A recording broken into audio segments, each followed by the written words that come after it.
Awesome. All right, where's the excitement? Let's go. Woo! All right. Hello, Abington, friends of Abington. My name is Nicole, and welcome to the Black Lives Matter rally. I am a newer resident to Abington. I just moved here in November, and I come from a racially diverse family, and so the murder of George Floyd was personal for me and for my family, and I know for a lot of you as well. And when I heard about and I saw George Floyd being murdered, I thought about all of the other Black people who were murdered as a result of police brutality and just as a result of racism, taking a run in their own community. And so when I saw George Floyd murdered, I was really angry, and my anger didn't die down this time. This time for me, it felt a lot different. And I really became fueled by that anger, and I knew that it wasn't going to be good or healthy for anyone. So my family and I gathered late one Friday night in our kitchen, and we're like, what are we going to do? We can't just be here and be angry. We have to really redirect all of this emotion for some positive change and positive movement. So at 11 o'clock at night on a Friday, we posted an Abington rally thinking, hey, we'll be at a busy intersection. We'll just have 2 or 3 other people join us, have some Black Lives Matter signs, really call it a day. We really just needed to see people in our community who welcomed my family, who supported my family, who stood by my family, not just my family, but thinking about the family and communities of all people of color. And we needed that safety and that support. So we woke up on Saturday morning to find that over 100 people were interested in attending, and we knew that Abington was asking for something much bigger than this. And so, again, being new to Abington, not knowing, a lot of who our elected officials are, half of my time here being in quarantine on a stay-at-home order, we really needed to find the right sources. And I think Chief Majinski and Representative Sullivan have really stepped up that weekend and helped kind of guide this and make it what it is today. And so here we are, obviously we have 500 people interested in the event. All of you have showed up, even with there being thunder in the background, and so we appreciate it, and we see that, and we recognize your love and support, and we're here to give you that love and support as well, so thank you. And in seeing all of you out here today, and even just seeing so many people interested in being able to come to Abington, where we're a predominantly white town, to say, what, Black Lives Matter here too, and we're willing to be public about that. It really helped for me, my energy to shift from anger to being fueled by, feeling empowered and supported, and really trying to make this an active movement again. And so, I thank you and I appreciate you guys for that. And I'm excited to stand for this opportunity to stand in solidarity with our Black and Brown community and lift their voices, and to listen and learn to them, and to start taking action to get this movement moving again. Civil rights, we have not solved the issue. We have a long way to go. And so without further ado, I'd like to introduce you to our first speaker, Jason Stewart. Jason Stewart is my fiance, so I'm a little biased. I think he's fantastic. Like myself, Jason moved here back in November, so newer resident to Abington. He graduated from UMass Amherst in 2009 and has lived in Massachusetts his whole life. So I want to thank you all for attending. As my fiance said, my name is Jason. I'm a new Abington resident, and I've been in Abington for a total of 7 months so far. I'm here today to share a little bit about my background and to also speak on why Black Lives Matter is such an important movement. The deaths that continue to happen to unarmed Black people in this country makes me very sad, angry, and quite frankly scared. Being a Black man and having to worry about being killed solely based off the color of my skin is on my mind constantly, and that is a sad reality.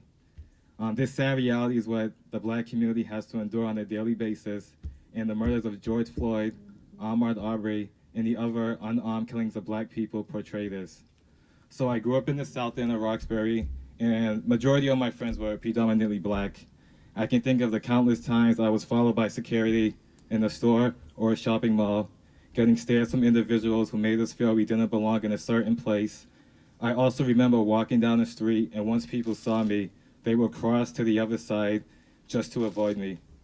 I can think of being harassed by police officers with my friends because of the way we were dressed.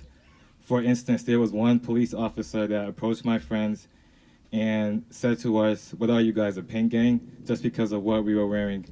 I do have one incident which still pains me to this day when I was racially profiled.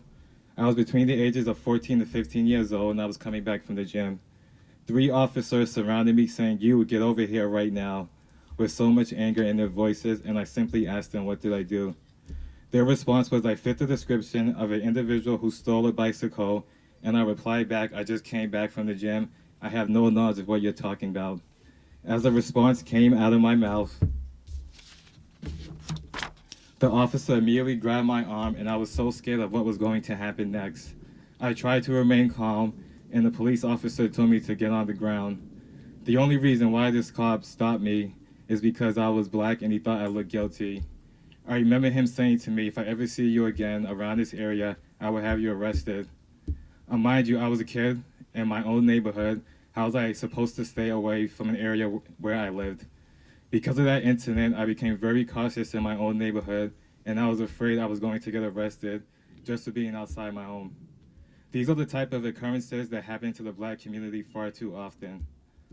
So when I say Black Lives Matter, I want everyone here to see the pain that black people go through when they leave their homes every day and they can be targeted for their skin color. I want you all to see the pain and fear black people have of being pulled over and praying that they drive off alive. I want you all to see how oppression and systemic racism still continues to be prominent in this country, and black people need everyone, regardless of race, to fight this battle with us. I have realized with all the protests that have occurred around this country, white people have started to break their silence, and this has honestly brought tears to my eyes in a positive way. Seeing white people sharing our suffering has made me more hopeful that we are headed in the right direction. I'm more hopeful, and I'm also more hopeful that positive changes will happen. I hope that people of all races can come together and continue to fight this battle against racism. This is a battle that black people have been fighting for 400 years, and we just want our lives to matter. Thank you.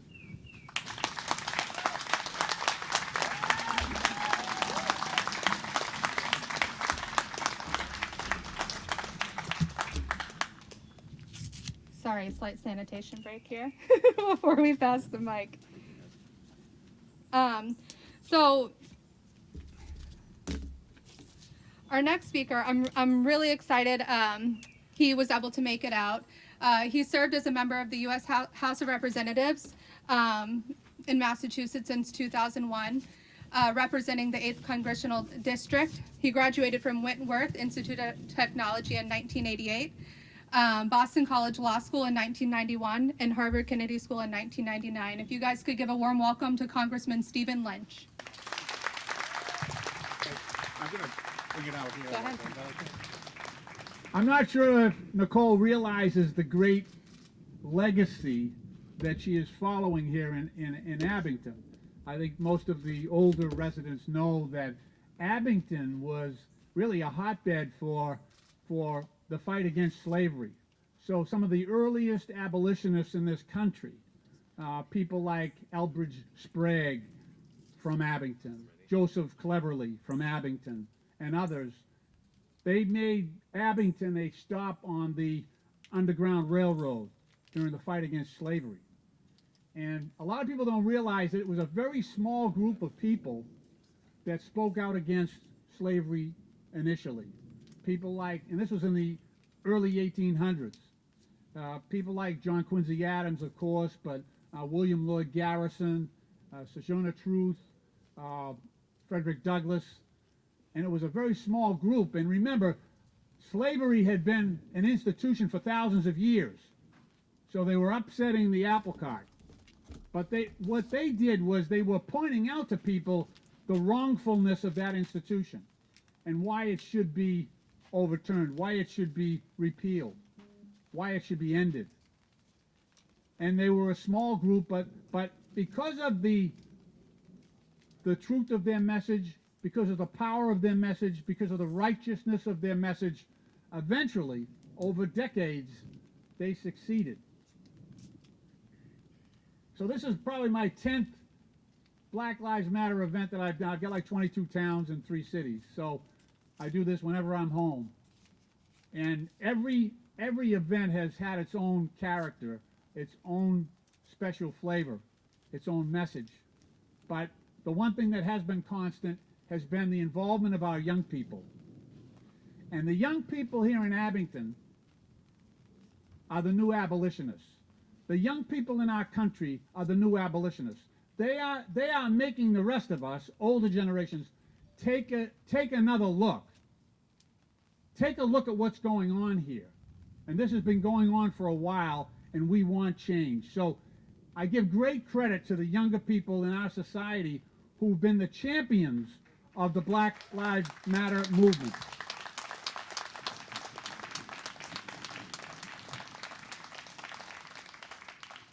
You know, Jason and Nicole mentioned that Abington's a somewhat predominantly white town. And I was in Canton the other night. I got to speak there, but I got to spend a lot of time with the young black activists from Canton. And one of the young guys said to me, you know, because I mentioned how, you know, it was like 90% white, and he said, you know what? He said, it makes my heart sing when I see so many white people out there fighting alongside of us for the rights that we deserve, and making sure that we know that they support us.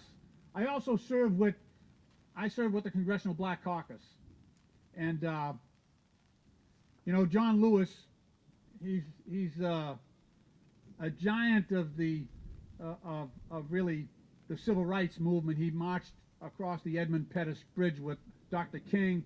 He was a severe victim of police brutality down there during the civil rights movement, and he's still with us today, and he serves alongside me in Washington. And you know, a couple of things. He said being black in America is a full-time job. Teaching your kids to be careful, fighting against lack of opportunity. The subtle things that Jason talked about, the subtle things, you know, people crossing the street, people being afraid of you because of the color of your skin. He talked about that. But he also said, you know, back in the 50s and 60s, when we were protesting, we never had the crowds. We never had the crowds that the Black Lives Matter movement has today in America. He said, I'm a little bit jealous. He said, but I'm also thankful. He also said, we were on a phone call the other day doing a virtual meeting, and he said that he thought we were past this point. But he said, because of what happened, not only to George Floyd, but others, obviously we got more work to do. I want to thank Chief Majensky for his involvement as well. In the earlier protest that we had, I wasn't here, I was in D.C. He was right out front making sure that the rights of the protesters and the involvement of the police was a unifying force, and that we were trying to make sure and get that message out. So I want to thank Chief Majensky for taking a really pro-Black Lives Matter approach and a pro-community vote in terms of where the police department stands in the town of Abington. But every place is not Abington, right? The other night, Thursday night, we were able to pass the George Floyd Justice and Policing Act in Washington, D.C. in the House of Representatives. And I'm proud to say that I'm an original co-sponsor of that bill.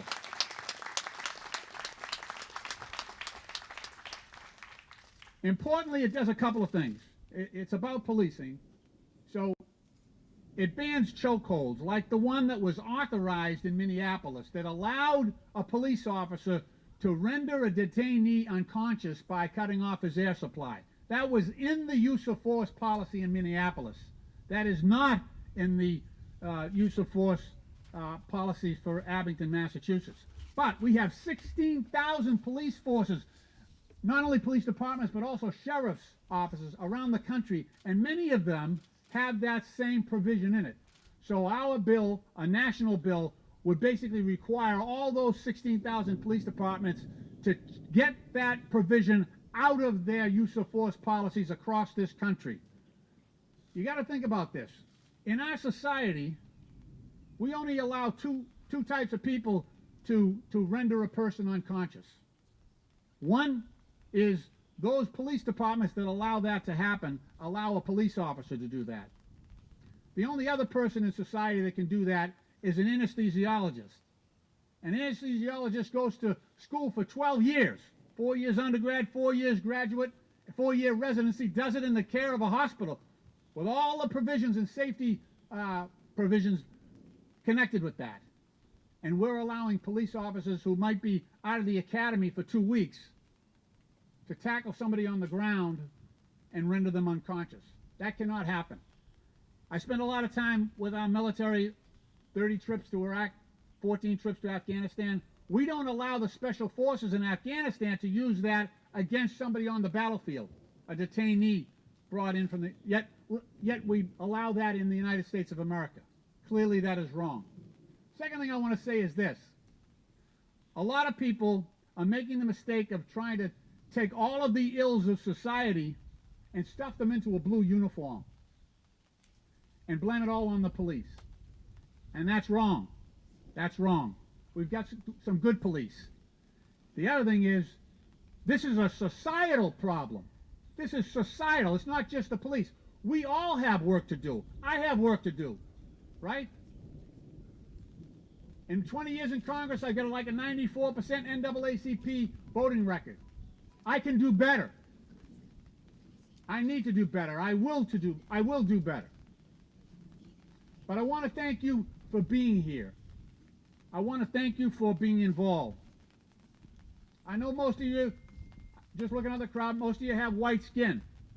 You didn't get to choose the color of your skin, but you got to choose where you stand on this issue, and you're out here today. And that's important.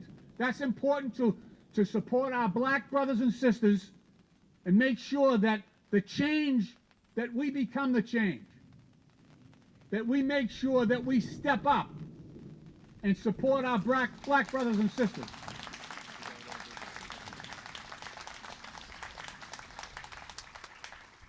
So with that, I'm enormously proud to represent the town of Abington. I'm proud that you are all here, even under the threat of being struck by lightning. And it is a wonderful honor for me to participate in this vigil.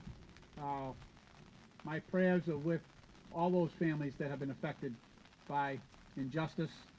We all have work to do, but let's get at it. Thank you. So next up, we have an Abington resident who graduated from Abington High School here in 2018. For those of you who live in Abington, you might know him best by being the lone person out there with his Black Lives Matter sign, rain or shine. Can I have Tim Cordeiro come up, please? All right, thank you so much for having me speak. It's an honor today. And thank you for coming out on such a beautiful day. I appreciate you all. All right, so let's just get into it. So I am not a victim of racism, nor have I ever been. I won't speak for the black community because I'm not the black community. So instead, I'm going to tell you a little bit about what I've learned from my experiences in being an ally. Because yes, like many of you may be, I'm just an ally. And as allies, we all know the victims' names at this point. Sadly, the list keeps growing. We've listened to their stories, and we've heard their cries. And we know there's a problem, but that's just the start. That is part one, is educating yourself on the issues at hand and acknowledging that change needs to happen. When listening to speeches from other allies, they usually focus on what the problem is, but there's more to the issue than simply being aware that it exists. This involves something that I know all of us dread, but that's talking to racists. And as an ally, I know it isn't always easy to speak up, especially when you don't feel you have the answers, and especially when you aren't even the victim of the crime. But now is the time to start. Now, like I said, I'm going to tell you what I've learned, and I'm going to do it in kind of an abstract way. But if just one person leaves here having learned something, I'll call that a win. So, here's a situation that most, if not all of us, can relate to. So, think back to a time that maybe you're like Uncle Jerry, and that's just a name out of a hat, Uncle Jerry was maybe getting a little bit racist at Thanksgiving. Kind of fitting to be racist on Thanksgiving, I'll be honest. And if you think just like one person kind of had to, you know, way back when had to be like, Columbus, there's people like right there. Like, we didn't really discover this. This is just the first time white people saw it. But I digress. Now back to Jerry. So he starts spewing some nonsense, spewing bigotry, things like all lives matter, and you know, I'd rather kid rot in a foster home than be raised by a gay couple. Jerry, all right, Jerry. Well, after Jerry's done making noises, you probably felt this feeling. In that moment, you get this feeling that's telling you gotta do something, that you should say something, you know, say anything, but you don't. You keep your mouth shut, complacent with the thought that, well, racists will be racist, you know, homophobes will be homophobic, you know, let bygones be bygones. Jerry's so drunk he's not going to remember this tomorrow anyways, right? Well, I'm not just trying to tell you the obvious, well, you should have said something, you know, silence is violence. Because while that's very true, I want to understand the why. Why were you silent? Because understanding the why allows you to be more self-aware of yourself and self-conscious of how you're reacting when presented with such a scenario. Well, so let's back up for a second. Forget about Jerry. It was a clean slate. So say you're hungry for a snack, and you have an apple and you have some candy. But you really only have room for one, and it's your choice which to eat. So when you choose to eat the apple over the candy, you probably felt happy, right? You felt proud of yourself. That's kind of the right decision. You don't feel proud of yourself before you eat the apple. You're not proud of yourself before you make the right decision, right? So raise your hand if you're following me on that, at least. Thanks, okay. So going back to the topic at hand, though. So what do you feel when someone around you is being racist? When Uncle Jerry kind of goes off the rails, you might feel anger or frustration. You might even feel sadness for Jerry. I was like, poor Jerry. He's just misinformed. But I'll tell you what I feel most of all is I feel nervous. I get uncomfortable, and I'm only an ally. I get nervous to speak out against racism. But racism is wrong, right? Shouldn't you feel a sense of righteousness and pride and confidence that you're about to like school the crap out of Jerry? Right? You know, put him in his drunken place. Get a cab, you bum. But, well, once again, I'm going to ask you why. Why do I get nervous? Well, personally, I've realized I get nervous because I'm anticipating the conversation that Jerry and I are going to have as soon as I call him out. I'm afraid of rejection. I'm afraid of laughter and being the center of attention. Well, I'm here to tell you to not anticipate. You felt proud of yourself after you ate the apple, right? Not before. So don't feel like you're screaming into a black hole before you ever open your mouth. Don't feel defeated over something you haven't even done yet. You realize speaking out is going to make you feel these things, so you don't. You don't speak out, and Jerry goes on tomorrow thinking that he has the right of way because that car's being driven by a black man. You don't speak out, and he goes on tomorrow to think that the police are being rightfully overfunded because what? They're getting the minorities off the streets. To what? Get locked up and never have a chance of being a free human being? So don't let the anticipation get in the way, is what I've learned. Don't let the worry of judgment steer you away from what is so important to talk about right now. These conversations make me nervous, but I know if I keep putting them off, if I continue to worry about someone else's reaction to rightfully being called a racist, if I keep avoiding the problem because it isn't an immediate threat to my own well-being, then, you know, people of color are going to keep getting killed, they're going to keep getting lynched, tried unfairly in the court system, judged unfairly by their peers, and possibly fear bringing beautiful children into this world because they're afraid of them getting bullied and teased and at a general disadvantage in life because of the color of their skin. And I don't apologize for my word choice there. Thank you, thank you.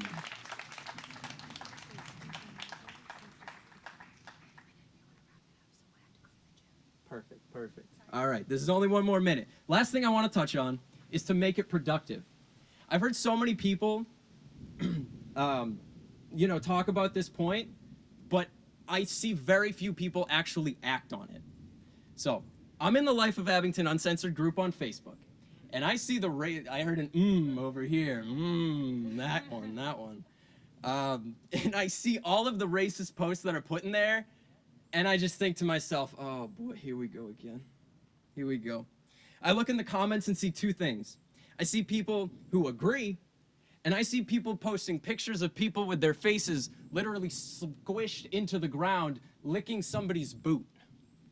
Now, I hate sympathizing with racists as much as the next person, believe me. But if I was a racist and saw that, the last thing I would ever want to do with somebody involved in the Black Lives Matter movement is have a conversation with somebody. You have to remember that people identify themselves with their opinions, and to go from being racist to accepting all people of color for their beauty and what makes them human is a huge step to take. It might seem obvious to you and I that doing the right thing, that is doing the right thing, but to them it means viewing the world and the people around them differently than they have for possibly their entire lives. So don't call them bootlickers no matter how much fun it is, at least to their face. And I know it's fun. I know it's fun. Don't call them assholes or any number of other derogatory terms I could think to call somebody like that. Call them what they are and call them a racist. And if they don't like being called a racist, then they shouldn't be a racist. Thank you and have a great rest of your day. Thank you so much, Tim. So the sky is falling down on us here in a moment. So we actually just got the clear from Chief Majinski. So the gym is open. We're going to actually finish up in the gym. So if everyone wants to head back behind you up the stairs to the gym, and we'll just carry our equipment in and carry on in there. Thank you so much. Department and history teacher at Abington High School, Jason Scott. Can everybody hear me okay? Good, great. All right, thank you for the opportunity to speak today. I'm honored to be a part of this important cause. You're hearing so many great speakers today that I'll start with a tip I got a long time ago. Somebody gave me about going to a conference or a professional development opportunity is try to take away one big thing, right? Imagine the impact and the power of one big takeaway from all of us here. This is a marathon, so we're going to need all of our collective energy to get across the finish line. I've been asking myself often what my role is to play in this movement. I was born into the privilege of not having to worry about wearing a hoodie at night or shopping in a nice store. And listening to activists and people of color, I've been working toward being a better ally. As a student of history, I did what I usually like to do when a challenging moment in time comes up. I look to the past. So today I want to share a few examples of how white allies helped advance the lives of black people. One example that's been floating around social media a bit recently is about Marilyn Monroe. This post is a little misleading, but I'll do my best to tell the story accurately. She loved Ella Fitzgerald's music, but Ella Fitzgerald was having trouble booking venues. And she was a black jazz singer in the 1950s, an era most known for producing cookie-cutter stars for mass consumption. The story you see on the internet most commonly is that no black singer had played the Macombo Club in West Hollywood before Marilyn Monroe persuaded the owner to book Fitzgerald. The claim is only partially true because black singers had actually played there before. However, Marilyn Monroe did push the owner to book Ella Fitzgerald, and she did bring other stars like Frank Sinatra to watch her perform and create buzz. She used her platform to elevate a true talent in Ella Fitzgerald. That is allyship. Another example we teach about in school is William Lloyd Garrison. He played a hand in helping Frederick Douglass gain fame. The two would go on to have competing newspapers, and it is widely known in abolitionist circles that they were rivals. In spite of this, Garrison had expectations that were widely uncommon in the 1830s and 1840s. He deliberately had his travelers tour in mixed race groups and insisted on everyone in his group receiving equal treatment. He let black and white men and women work together in his anti-slavery societies when most in the North saw this as scandalous. He used his newspaper's platform to give black men and women a voice by soliciting up-and-coming talent as writers. We have seen great examples of this platform sharing on social media in the recent days and weeks. Just this Friday, our Senator Elizabeth Warren gave over her Instagram account to Eric Garner's daughter and Andrew Kearse's widow. That is being an ally. My last example comes from the World War II era. The military was segregated and black men were barred from most combat roles. However, the all-black fighter pilot squadron, the Tuskegee Airmen, formed in 1939. They would go on to fly with distinction in the war. However, in 1941, many people believed the pilots to be inferior to their white counterparts. Eleanor Roosevelt wanted to help break through that image. She took a visit to the training facility in 1941. Her Secret Service guards were under the impression she was only there to shake a few hands and take some pictures for the newspapers. However, when she arrived, she, against the advice of her all-white bodyguards, said she was in the mood for a flight. So Charles Alfred Anderson, one of the Tuskegee Airmen, flew her around for over an hour. She went on to maintain correspondence privately, not with the newspapers, nobody knew about this, with many of the airmen in the Tuskegee group, and she used this flight to boost the image and thus the public's confidence that black men could serve just as well as anyone else in the military.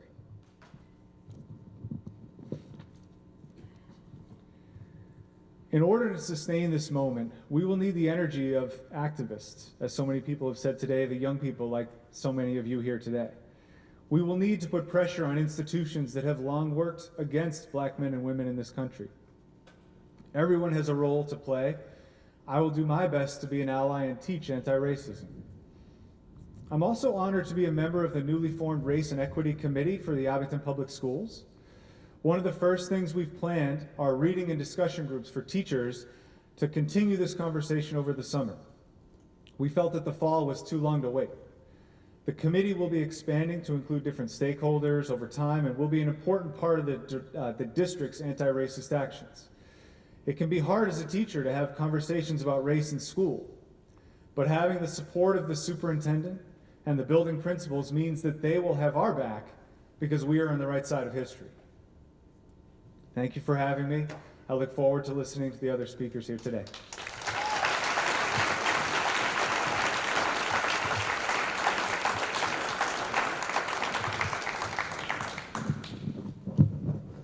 Thank you so much, Jason. So the next up, we have someone who is an Abington resident, a mother of 6, a teacher in Abington Public Schools. If you guys could give it up for Vicki Graham.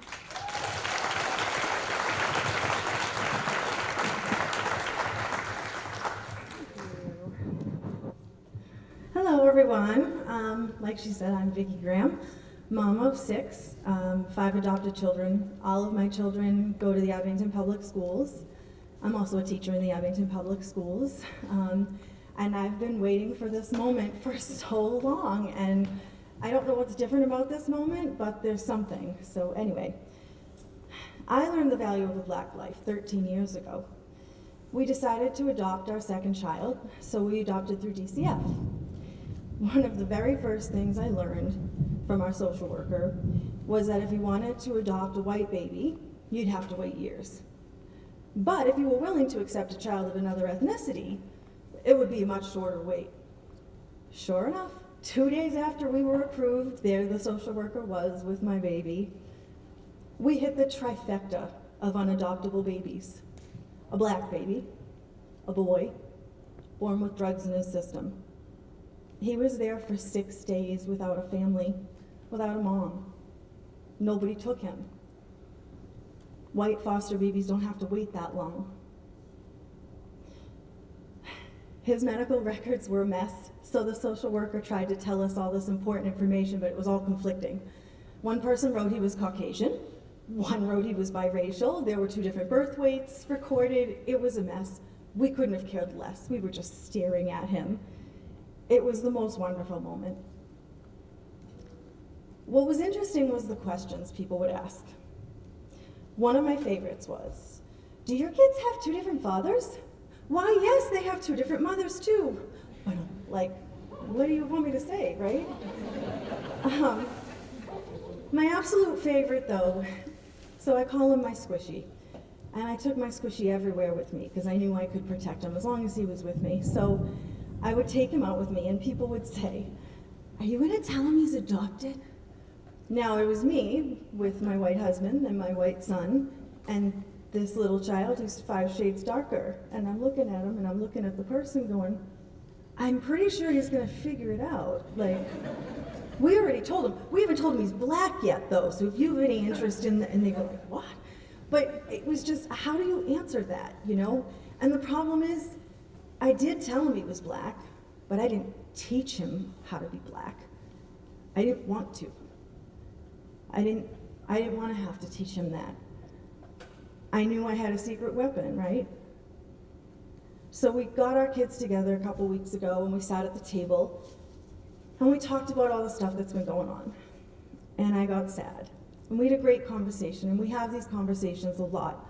Why are people angry at the police? Why are people looting? Aren't they hurting their own cause? My kids have said, all lives matter to me. I mean, I hear it, I get it, I feel it. It was a hard meeting. And I'm a teacher, I've been trained in this, right? Like, I have brought children through the most traumatic experiences in their entire lives, and not batted an eye, because I knew what to do. But my son looked at me and he said, I know people are afraid of black men, Mommy. And he meant it in a way to console me. Like, you can stop being afraid, because I know now. And I was like, oh, baby, I'm glad you know that, but I'm still really sad. And he said, Mom, don't worry. If I get in trouble and they think I'm a grown-up just because I'm a big black boy, I'll just tell them I'm a kid. He won't get that chance.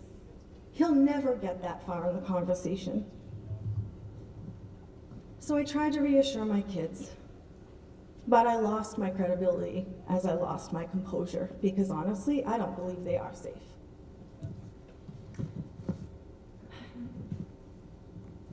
The day the social worker handed him to us, I had a lot of things in my head. People told me that if you adopt a black boy, you have to do his hair just so. And if you don't, you'll get in trouble. And you have to teach him about his race, but you can't teach him about his race, you're not even black. And you have to tell him all the rules, but you gotta find the rules first. And it was a lot, but I knew I had my invisible blanket, and that was my secret. And when people say to me, how do you do it? I do it with my invisible blanket. He doesn't want it anymore. He shook it off. Most moms don't get the luxury of waiting until they're 12 to have the talk, not if they want their sons to come home alive, that's for sure. And now that I know that he knows, I have to teach him the 20 things a black man needs to know to step out into the world so that they don't scare white people. 30, if it's dark. In the years since he's arrived in our home, I've had to confront my own racial biases, shortcomings, guilt, and white fragility. I'm still learning all the time. I don't use the right words, I don't say the right things. I just know what I know and I know what I feel. And the one thing I know is this: nothing will ever change if white people keep walking away from difficult conversations. There's no amount of tolerating people who mean well that can possibly keep our black and brown children safe. Please, listen. If you're not a person of color, recognize that you have valid feelings and experiences, but you don't know what it's like to be black in America. So just let that one thing go. Because you can learn. It's not even that hard. And what's more, you can be part of the solution. Actually, you have to be part of the solution. White people have to be part of the solution or nothing will ever change. We invade the spaces of black people and people of color every day, everywhere we go. We throw weddings at the plantations where their ancestors were tortured. We use their culture as an accessory, and we answer their cries of Black Lives Matter with platitudes and counter slogans. I'm not asking you to apologize or even feel bad. I just need you to do something. Donate to charities that support people of color. Read articles and books written by people of color. Use your privilege to speak out against racial injustice everywhere, always, even when it's not the right time or somebody means well. If your response to the recent events is anything besides Black Lives Matter, I'm with you, then please recognize that you have some work to do. Thank you.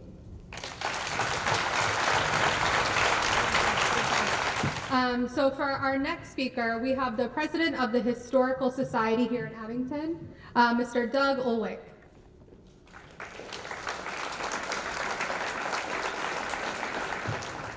Thank you, and thank you all for being here. My name is Doug Ulwick.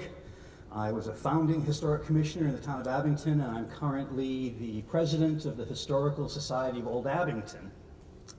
And the message I want to share with you today is Abington's past throughout all the different abolitionist movements, all the different racial concerns, all of the history in this town and how we have dealt with it over the years. Our history goes back to 1711, when we first brought in a minister from Newbury to help establish a town here. He did, and we established the town of Abington in 1712. Well, what we don't talk about very often is that Sam Brown had a slave. Slavery was expected at that time. You could own someone. You could own someone, you could own their children when they had children. Now, we think of slavery as being primarily a southern thing. It wasn't. It was here too. Maybe less so, but it was here too. Sam Brown's slave was also a member of his church. So maybe treated differently, but he couldn't exactly quit and go get another job. So it was a very different way of life back in colonial days. Now, I'll also point out that Abington then was Abington, Rockland, Whitman, and even part of Hanover. And we lost other parts of the towns over the years, and they went on and formed their own towns. But by 1847, we had the railroad come to town, and that changed everything. One of the things that changed, which gave us some really big input into the anti-slavery and abolitionist movement, was that on Sundays, there really wasn't much to do with the trains, except they attracted people coming from Boston to get out of the city and come to enjoy the splendor, the woods, the quiet, the breeze that was Abington. And they came to what we now know as Island Grove Park. And the politics of the day took advantage of that. And the Grove was booked for abolitionist speakers. This was an important issue of the day, talking about abolitionists, talking about emancipation. And it became a hot spot for that. But people came from Boston, people came from all around to hear these abolitionist speakers. Now, I just kind of want to personalize this through the eyes of one particular Abington resident and how it affected his life. And actually, I grabbed some notes on this one, so I was sure to get it right. Moses Noyes Arnold was born in 1845. His dad took him to those events at Island Grove. He learned. He was impressed. It made an impression on him as a young man. By the time he was 18, the Civil War was underway. He went away and he fought in the Civil War.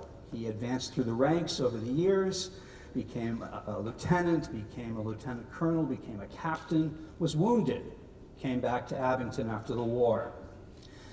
He founded a shoe factory. You probably all know it, actually, if you are in town or know the town at all. The brick factory up near the depot, that's the old Arnold Shoe Factory. And Moses Noyes Arnold created that. But he left us with something else. A few years before we began to celebrate our 200th anniversary in 1912, he created a monument at Island Grove Park that spoke to his experiences there, listening to the abolitionist speakers, and also his experience in the war. And he left it as a legacy to all of us, to what went on there. How many are familiar with the abolitionist stone at Island Grove? Have you seen it? Well, a few, good, okay. Next time you're there swimming, take a look. It's right there. It's even illuminated at night now. I want to read what's on it to you because I think it's really important. And some of the words there resound still today. Meetings in the cause of abolition of slavery were held in the Grove yearly from 1846 to 1865. On this spot, William Lloyd Garrison, Wendell Phillips, Edmund Quincy, Theodore Parker, Francis Jackson, Parker Pillsbury, George Thompson, Abby Kelly Foster, Lucy Stone, and others addressed the people suffering all manner of abuse. The abolitionists stood steadfast until the slave was made free. Now, I'm interrupting myself here with this. They did suffer abuse. We have stories that cannons were fired from the other side of the Grove in an attempt to disrupt the speakers. Someone attempted to reserve the date a year in advance so they couldn't have their annual meeting. Well, they met the next day. It didn't work. But the rest of his speech is one that I think can still resound to us today. Reader, take heed. Stand for the right, though power and wealth and all your fellows turn against you and persecute you. I am in earnest. I will not equivocate. I will not excuse. I will not retreat a single inch, and I will be heard. Those are words we can carry with us today. And he ended with erected by an Abington soldier who served and was wounded in the war, which ended slavery. The war did end slavery. That just meant you couldn't own someone anymore. Where did we go from there? Could you vote? Could you own property? What rights did you have? That took a long time, and I would suggest to you it's still going on. And I would suggest to you it's the fight that still brings us here today. To become a full-fledged member of this society with all the respect, with all the rights, with all the courage, with all the convictions, is what brings us here today. We've tried to get this right over the years. We've tried. We haven't fully succeeded yet, but words like abolition, words like emancipation, the NAACP, the National Association for the Advancement of Colored Persons, civil rights, desegregation, busing. We had people come to Abington, white people, to get out of Boston when the busing started. White flight, they called it. Voting rights. All of these things have been hard fought. We're still fighting today. In closing, I would ask you not just to look around this room, but look around our community.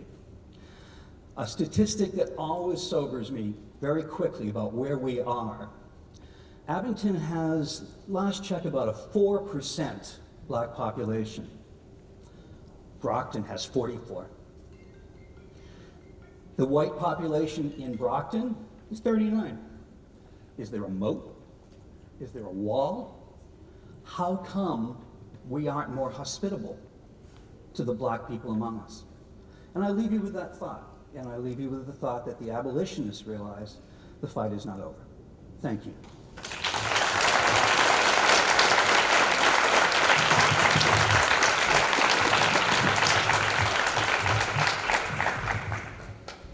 Thank you so much, Doug. It's always good to know the history because I will say for someone who grew up in the South, there are a lot of things I thought I knew that I didn't actually know. And so I think the more that we know, the more that we'll understand why these systems are in place, how they formed, and so we can better understand how they need to be changed. So thanks again for that, Doug. So the next speaker that we have is a senator for Norfolk and Plymouth District. He graduated from Suffolk University Law School in 1982 and Harvard University in 1986. If we could give it up for State Senator John Keenan.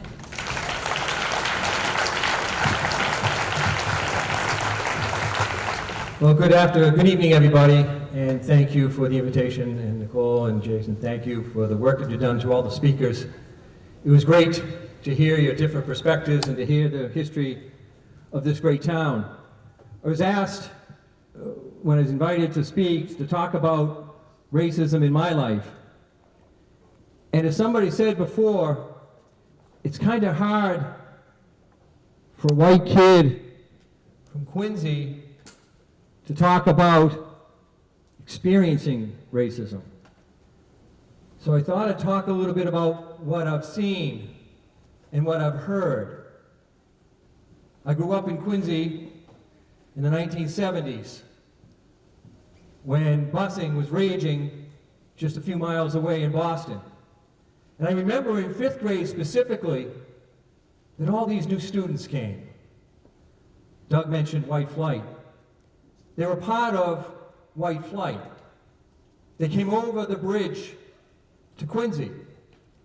And up until that point, I really hadn't been aware much about the differences between black and white.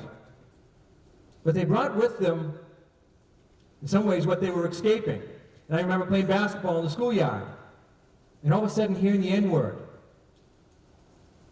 I remember watching on the nightly news what was going on in Boston. And it all seems, in some ways, at once distant, but then becoming so much more real. I remember as a young boy going to my grandmother's house in Roslindale. And to get from Quincy to Roslindale, you had to drive through Milton, a town which didn't allow for sale signs on their lawns because they were afraid that people from Boston would move to Milton.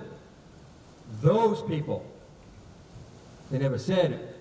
They didn't want black people moving to Milton. They didn't want them to know that houses were for sale. And I remember driving through Mattapan on our way to Roslindale, and my parents saying, wind up the windows and lock the doors. I remember all those things. When I went to college, I was lucky enough, we ended up rooming with a great group. We formed together a rooming group. We were like the UN. We had first generation. Tom Chula, his parents were from Italy. Nicholas Casanos, his parents were from Greece. Jim Uglas, who was Jewish. We had David Wu from Hong Kong. We had Asit Sam Pruthi, whose parents were from India. Duncan McMillan, a black guy from Florida. And it was me, the Irish Catholic kid from Quincy. And I saw what some of them experienced. Duncan, my roommate from Florida, he came home with me for Thanksgiving. And we went to the North Quincy High School football game. And he didn't like it. One, because it was about 30 degrees and he was from Florida. But at one point, he was all bundled up, shivering, and he said to me, "Hey, JK, am I the only black person here?" And he was. So that's the community that I grew up in. But a little while ago, I was at a local restaurant in Quincy for lunch. And I marveled at what I saw. There were people of all colors, and I assume of all creeds, just sitting there in this place having lunch. That wouldn't have happened some 30, 40 years, 50 years ago. And I marveled at it. When I think of what we have to do being in government, I know what we have to do in government. We have to do a better job at education. We have to reform how we house people. We have to make sure people have access, equal access to health care. We have to make sure that we know that we acknowledge that we need reforms in our police department. We need reforms in our criminal justice system. And as a government, we have to acknowledge and recognize and speak out, indeed, that Black Lives Matter. We have to do that.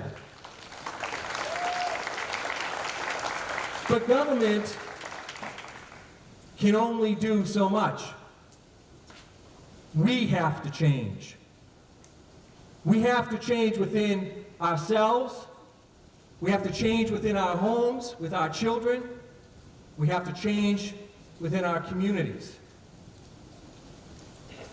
I had the opportunity this past December to join a graduate school classmate and go to South Africa. I went with my wife and my oldest son. And she, the woman who organized the trip, she described that she was colored. See, in South Africa they have blacks, they have whites, and they have coloreds, even though they have officially done away with race classification. You still see it, you still feel it.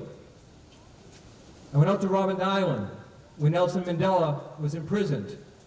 I saw his prison, where he was held, what cell he was in, and I heard his story. When I came back from the trip, I read his book, Long Walk to Freedom. And there, at the end, is a quote that I think is so important. Nelson Mandela wrote, "No one is born hating another person because of the color of his skin, or his background, or his religion. People must learn to hate. And if they can learn to hate, they can be taught to love. For love comes more naturally to the human heart than its opposite."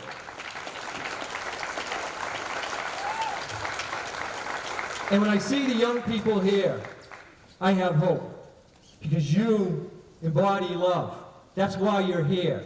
When I go to the local YMCA or to a summer camp for one of the child care centers, and I see young people, black and white and brown, of different religions, just playing together, because they're friends. That to them is what's most important, is that they're friends. They haven't been taught yet to hate. And so what's so important, what's the most important thing that we can do as adults? We can make sure the young people are never, ever taught to hate.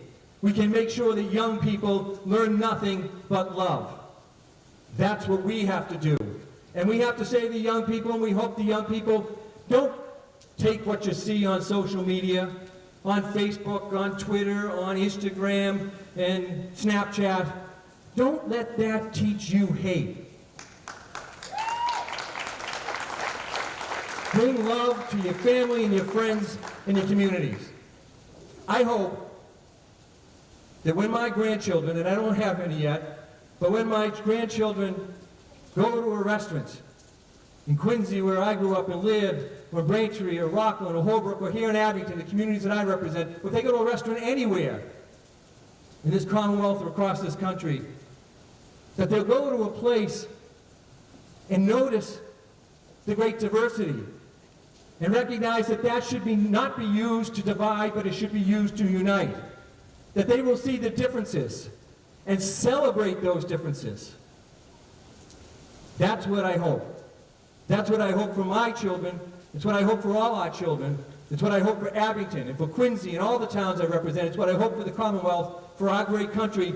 It's what I hope for all the world. Learn love. Thank you.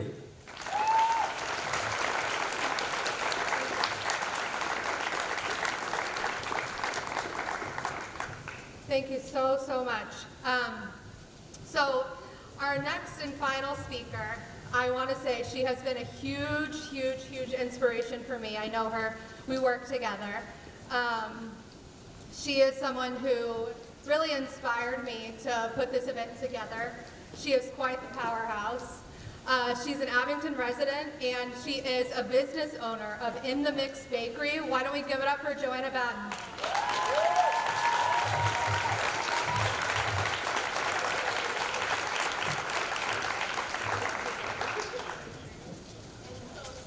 Hello. My name is Joanna. I am originally from Mattapan in Boston, but I've lived in Abington for actually a year this week. I'm super nervous, so bear with me.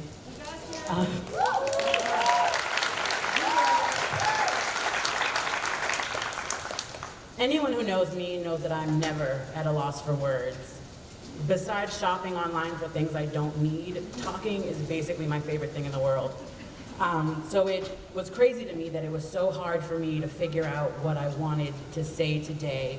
If Nicole had asked me to teach a class on the history of racial relations in the US, I would have signed up immediately and had an entire syllabus written up within an hour. But to figure out a short, impactful message to deliver today was rough. So this is what I got. Black Lives Matter is not anti-police. That is a knee-jerk reaction that allows bigoted people to once again villainize black people for demanding humane treatment.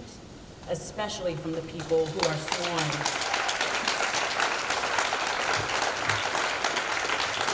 Especially from the people who are sworn to protect and serve them.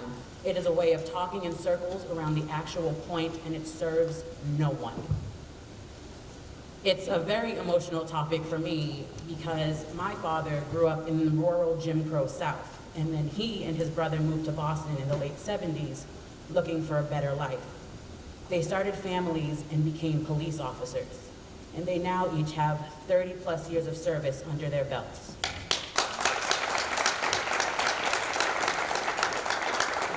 Growing up, I was always worried about what might happen to my father while on duty.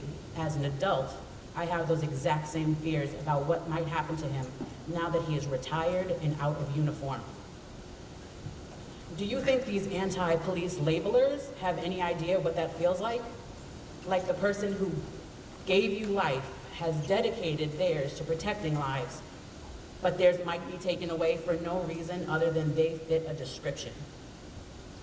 Do they know what it's like to put your life in danger for more than 30 years just to be told that that same life doesn't matter, or that all lives matter when you demand that yours has value? Serving 30 plus years in a blue uniform is nothing compared to 62 years living as a black man in America. And understanding that fact doesn't make me anti-anything. Blindly declaring that Black Lives Matter, the anti-police, completely discounts and disrespects all of the black people who get up every day and slide those blue uniforms on over their brown skin, to put their lives on the line to protect and serve just like their white counterparts. Why should their lives only matter when in uniform? Black people serve on our police forces, they serve as firemen and as medical first responders, like Breonna Taylor, who as a member of this revered group should have had the entire country demanding justice for her, and yet we're still waiting. We bake apple pies and play baseball like everybody else. We are business owners, we're taxpayers, and we serve in every branch of the U.S. Armed Forces. We have fought for this nation in every single war since colonial times. The very first person to die in the Revolutionary War against England was Crispus Attucks, a black man. The very first person to die for this country's freedom.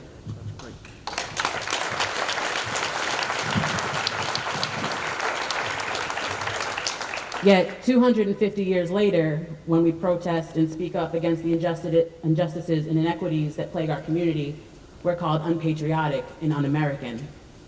Unpatriotic and un-American for exercising our constitutional rights as Americans. That's insane, right? Yep. But it makes perfect sense when you realize that American history doesn't just live in the past. Black people weren't meant to be included in those rights, so many of our fellow Americans still think of it that way today. Black people alone can't fix this problem. It's not a problem that they're perpetrating. No matter how hard we fight, that's just not the way it works. But where do we start? First and foremost, it's important to understand that this is exhausting to black people. This battle isn't new for us. It isn't something that we just found out about. It's something that we've been taught to understand and fight for generations. We're always on alert, and just like dealing with any other trauma, it is draining, and sometimes we just don't have the energy to talk about it. It's important to pay attention to what's really being said and not just the ones that are speaking the loudest. A person shouldn't have to justify why their life matters. Their life matters because they are a person. Constantly check in with yourself about how you're viewing things. Privilege and implicit bias are real things, and they aren't something we can just turn off. Learning to recognize and navigate your way through them is a constant process. Start at home. Shut down the BS when you hear it, whether it be from your family members, your spouse, your neighbors, your coworkers, whoever. Make it as uncomfortable for them to be saying these things as it is for black people to be living them in this country.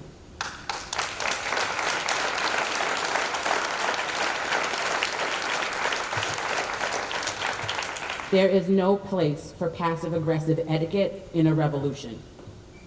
Finally, you have to push for the real history of our country to be taught in schools. I don't want to see our children learning about all this stuff on social media in their 30s and 40s like so many are right now. Without true knowledge of our past, we are ill-equipped to change the future. Everyone here today is here because they care. You're here because you see these injustices and inequities in our communities and you want to work for a change. I don't care if you've seen the differences for weeks, months, if you've known about it your whole life, or you're just learning about it today. We're your friends, and we are your neighbors, and we can't do this on our own. So I'm glad you're here, and I'll see you out there. Thank you. I'm going to talk out there.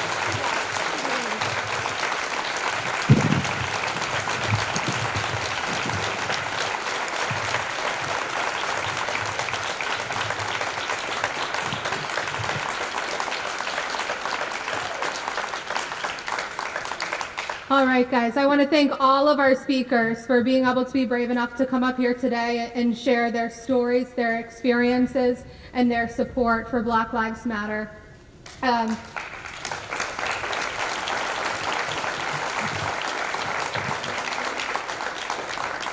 So obviously plans have changed. We're not going to be lighting any vigil candles this evening, but what I do want to do is introduce a 7th grade student from the Sage School, Tommy Goloboy. He's going to sing us a song that he'd like to share.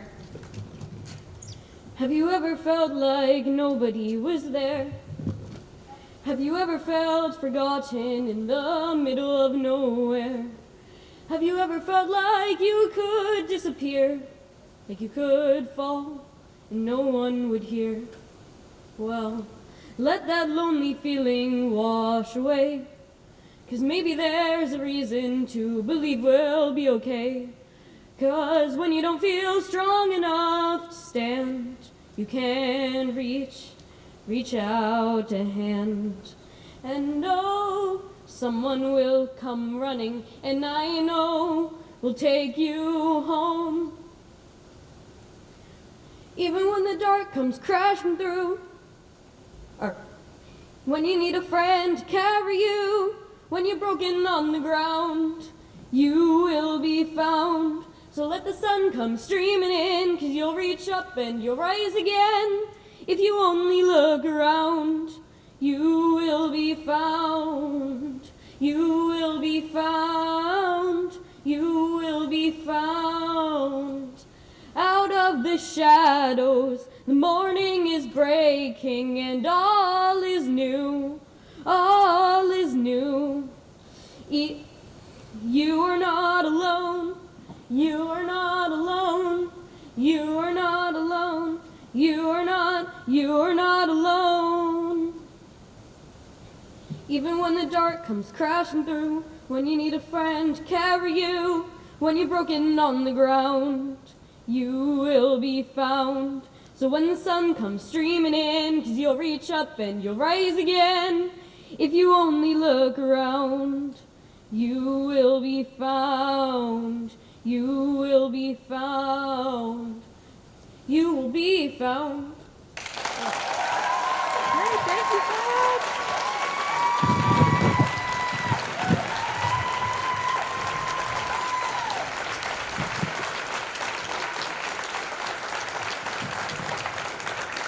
Great job, Tommy. Thank you so much, and thank you for coming all the way out here to support us in this event. And now I'm going to ask that everyone stand.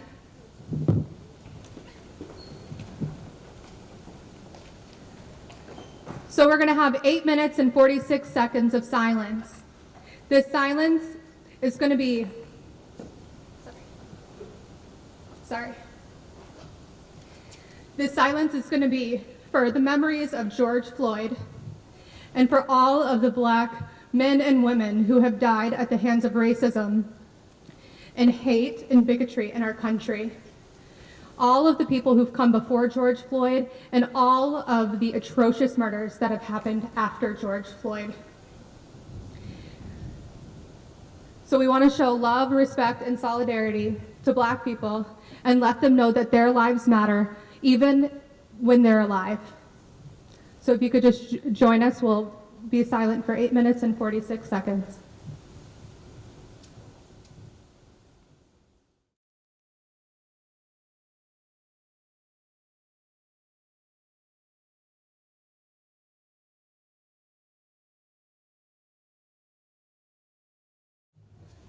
I wasn't going to, but I have to say that since the first time I had 8 minutes and 46 seconds of silence during George Floyd's memorial service, I've had multiple times where I've had the opportunity to do that.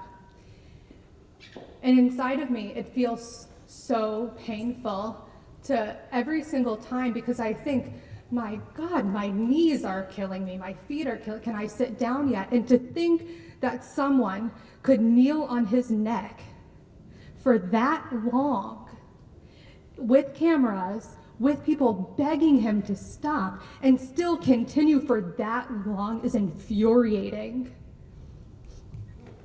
I urge all of you to take all of that energy, all of that negativity, all of the pain and the suffering, and all of the rage that you feel when you hear these things and you know these things, to channel that into making some positive changes. Make it into something good. You know, we can't respond to hate with hate. We have to respond with kindness and with love and with compassion.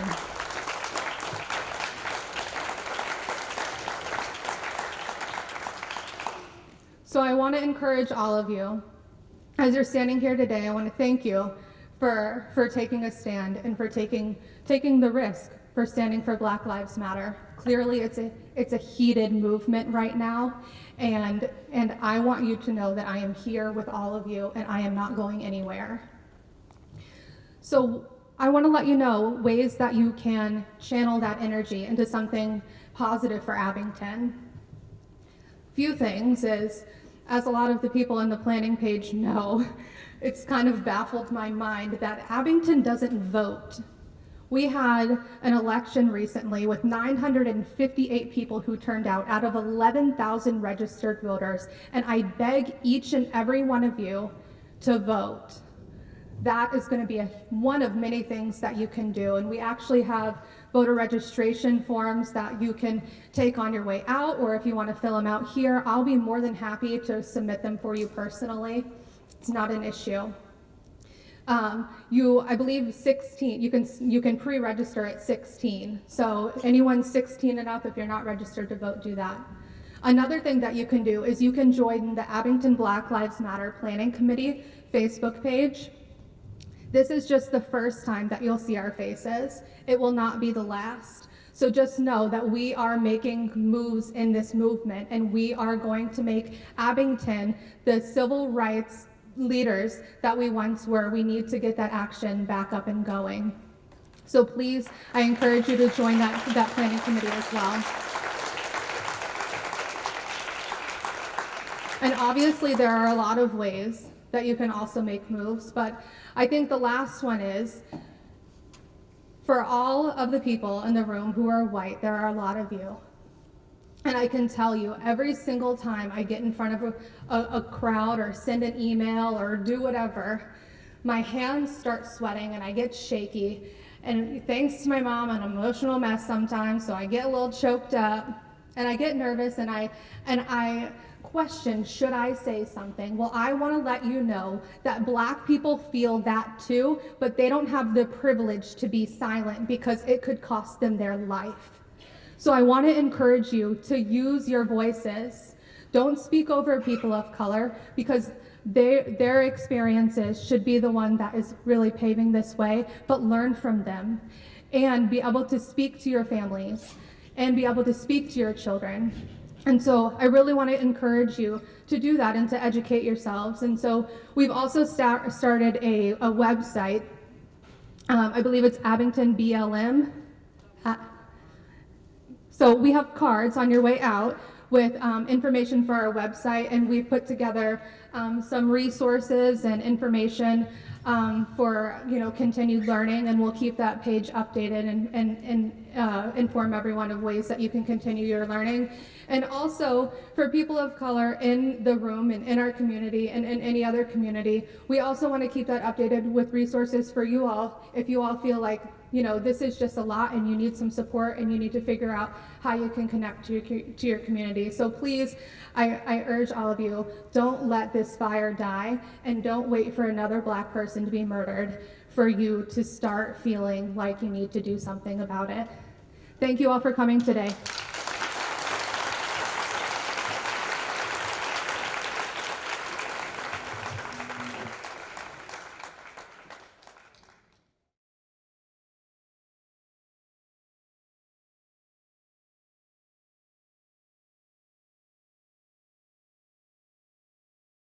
I quite frankly think everything has exceeded my expectations. Like I mentioned, I started something up expecting there to be like 3 other people who are going to join me and my family. And so any number of people more than that has exceeded my expectations. I think Abington really showed up, and I appreciate that. And I know my family appreciates that.